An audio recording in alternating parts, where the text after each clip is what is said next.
لیکن دنیا کا کوئی بھی کلاس اور کوئی بھی درسگاہ اس کی برابری نہیں کر سکتی۔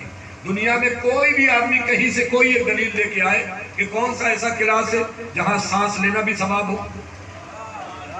پڑھنا بلندی ہو سکتا ہے، پڑھنا کامیابی ہو سکتا ہے، لیکن دنیا میں کوئی ایسا کلاس نہیں ہے کہ جہاں سانس لینا بھی ثواب ہو۔ یہ فرش عزائے حسین ہے، یہاں سانس لینا بھی ثواب ہے، یہاں اٹھنا بھی ثواب ہے، یہاں بیٹھنا بھی ثواب ہے، لیکن ان کے لیے ثواب ہے جو عقل و شعور لے کے آئے ہیں۔ لیکن جن بے عقلوں کو یہی نہیں پتا ہے کہ ہم کہاں بیٹھے ہیں اور کس جگہ آئے ہیں، انہیں ثواب کہاں سے ملے گا؟ اب آپ دیکھیں بہت سارے کبھی میں یہاں کے نہیں اکثر بہت سارے جگہوں پہ فرش عزا پہ ذکر ہوگا، ایسے بیٹھے ہوں گے جیسے پتہ نہیں کتنے غصے میں بھرے ہوئے ہیں۔ نہیں زمین پہ پیشانی رکھ کے سبحان اللہ کہہ دے تب تو معراج کی بلندی پہ چلا جائے۔ اب اگر فرش عزائے حسین پہ سر اٹھا کے سبحان اللہ کہہ دے بلندی کا اعلان کیا ہے؟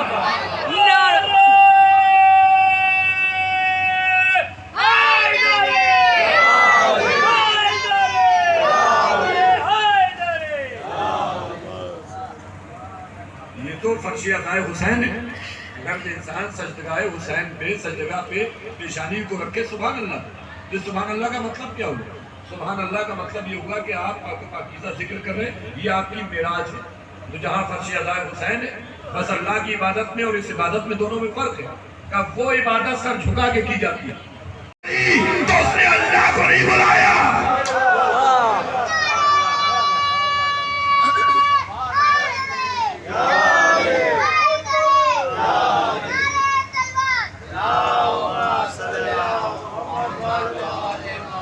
سرکار مدینہ کو کہا خیبر میں، وہ خیبر تو نہیں پڑھنا لیکن مجھے کیونکہ مثال دینا تھی کہ جب سرکار کو ضرورت پڑی تو سرکار نے مسلح تو بچھایا۔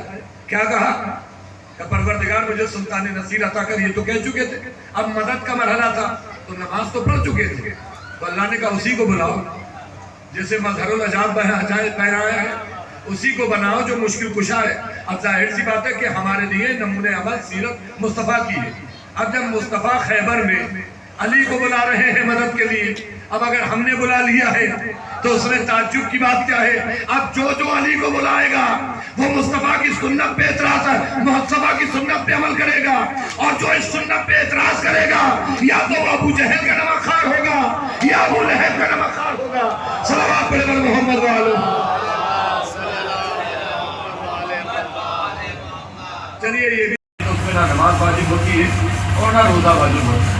اگر بغیر عقل والوں پہ واجب ہوتا تو کسی میں 5 برس میں واجب ہو جاتا، کسی میں 10 برس میں واجب ہو جاتا، لیکن 15 سال کی عمر کا کہ یہاں پہ عقل اور شعور آ جاتا ہے۔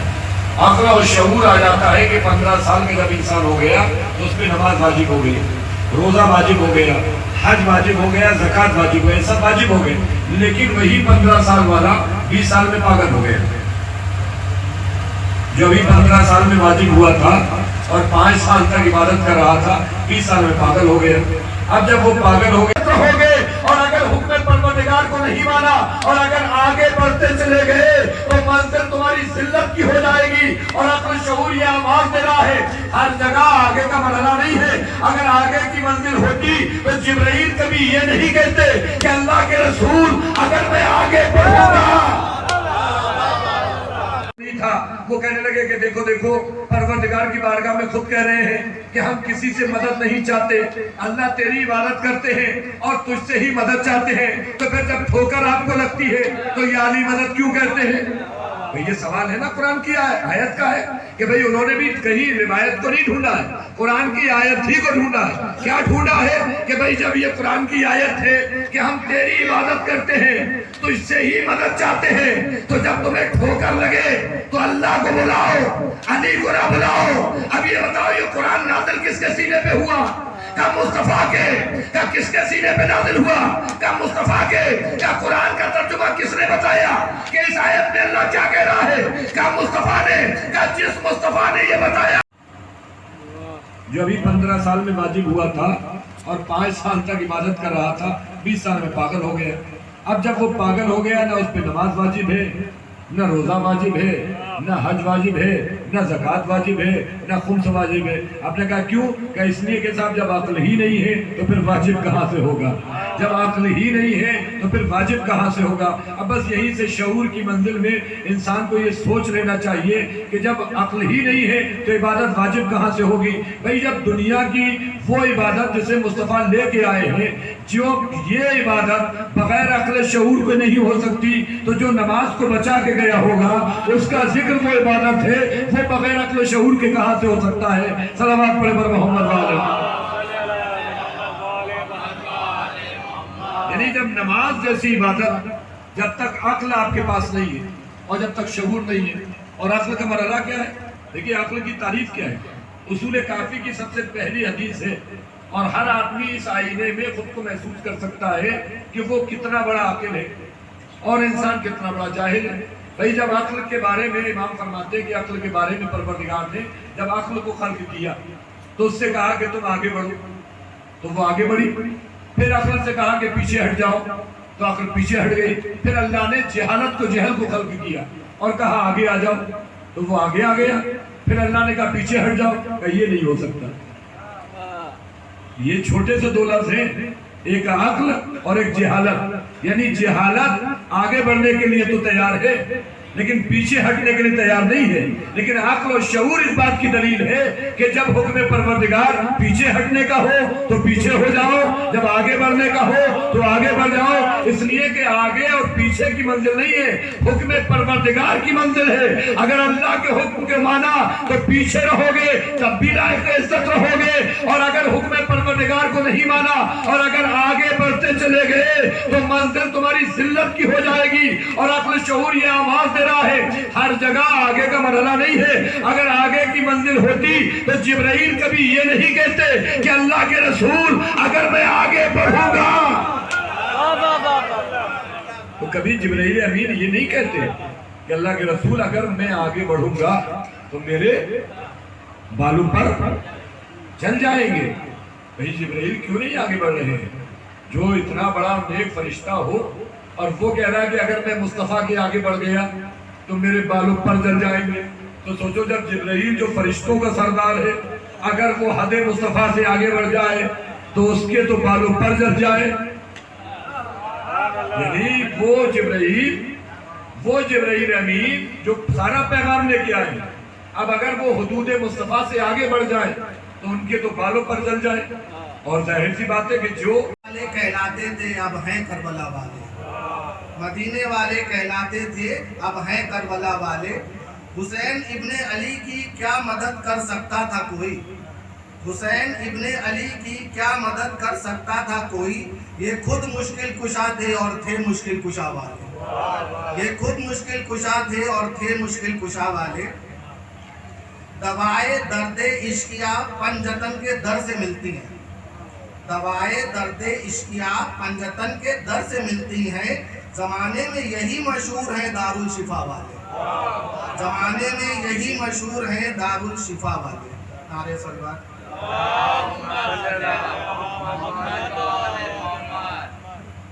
کربلا کی خاک آج بھی پیغام دیتی ہے، کربلا کی خاک آج بھی پیغام دیتی ہے۔ حسین کے سجود کو دنیا سلام کرتی ہے۔ 40 دن کیا صدیاں گزر جائیں چاہیں، 40 دن کیا صدیاں گزر جائیں چاہیں، عزاداری صدا اسلام کو زندہ رکھتی ہے۔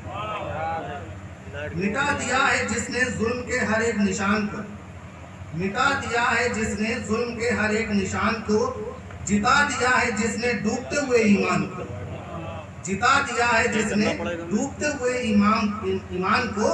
چیلم کا یہ قرآن گواہی ہے اس بات کی، چیلم کا یہ قرآن گواہی ہے اس بات کی، زندہ رکھا ہے حسین نے پورے قرآن کو، زندہ رکھا ہے حسین۔ بنانا ہے تو دو جگہوں سے وہ فرار اختیار نہ کرے، ایک اللہ کا مصلی ہے اور ایک حسین کی فرش عزا ہے۔ دو جگہیں ایسی ہیں کہ اگر آپ نے پابندی سے یہاں شرکت کی تو یہ آپ کو اتنا بلند کر دیں گے کہ آپ سوچ بھی نہیں پائیں گے کہ کیوں کہ حل جزاء احسان الا الاحسان، احسان کا بدلہ احسان ہے۔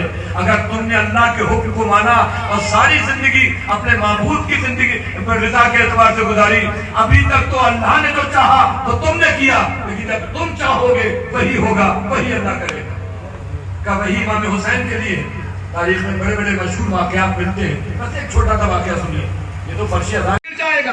حکم شریعت ہے کہ نماز توڑو، دوسری جگہ پہ نماز پڑھو، یا کوئی زہریلا جانور آ گیا، ڈر ہے کہ یہ ڈس لے گا، کہ شریعت کا حکم ہے نماز توڑو، اپنی جان بچاؤ۔ اب جب نماز توڑ دی تو پھر نماز بچی کہاں سے، پھر مدد کا مرحلہ کہاں سے ہے؟ کوئی آدمی ڈوب رہا ہے، اس نے کہا بچا لو، آپ نماز پڑھ رہے ہیں، شریعت کا حکم ہے کہ نماز کو توڑو گے، اس کو بچاؤ گے، تو پھر یہ مدد کون سی مدد ہے؟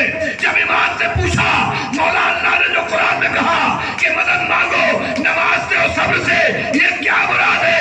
امام نے مسکرا کے فرمایا نحن صلاۃ،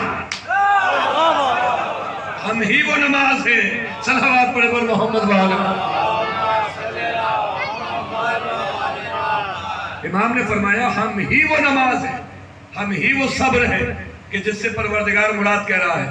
اب یہیں پہ روکتے ہوئے درمیان میں بات کو اور پھر اور آگے بڑھ دیا جائے کہ یہ تو اللہ کی عبادت ہے، تو کیا کوئی اور بھی عبادت ہے؟ بھئی نماز عبادت ہے، نماز ہی کے لیے تو ہم کہتے ہیں تیری عبادت کرتے ہیں اور تو اس سے ہی مدد چاہتے ہیں۔ تو چلیے جس کے سینے پہ قرآن نازل ہوا اسی سرکار مدینہ سے پوچھتے اللہ کے رسول اور بتائیے کیا کچھ اور بھی عبادت ہے؟ تو حضور نے کیا آگے کہا؟ ذکر و علی عبادت، علی کا ذکر عبادت ہے۔ اب دونوں عبادتوں میں فرق کیا ہے؟ بھئی نماز بھی عبادت ہے، علی کا ذکر بھی عبادت ہے۔ اگر کوئی آپ سے پوچھ لے کہ دونوں میں فرق کیا ہے، کہ پہلا فرق تو یہ ہے کہ نماز کے لیے بالغ کا ہونا ضروری ہے۔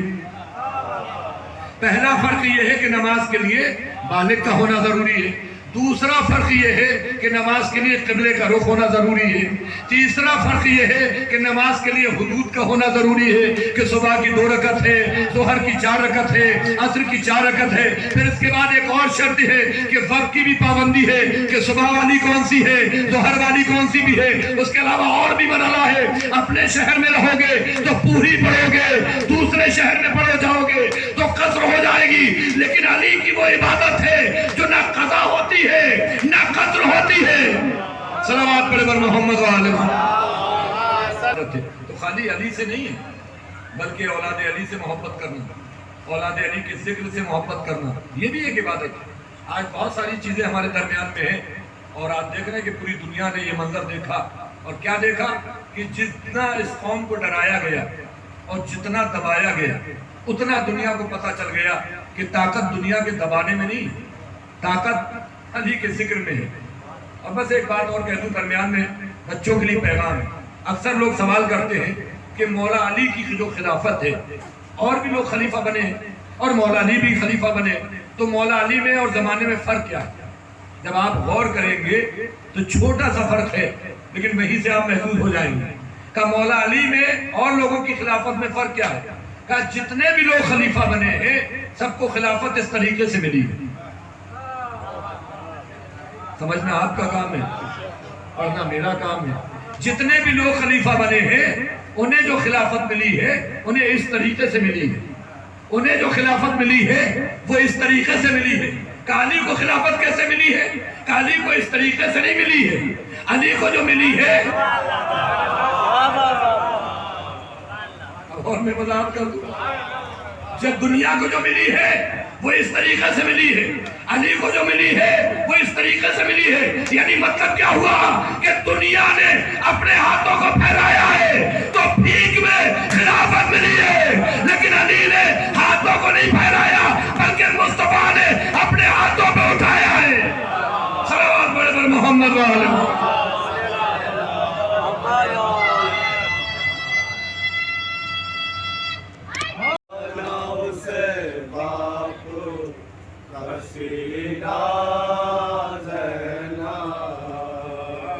جب ملے گا ناؤ سے باپ کسینہ زینا، جب ملے گا زینا، جب ملے گا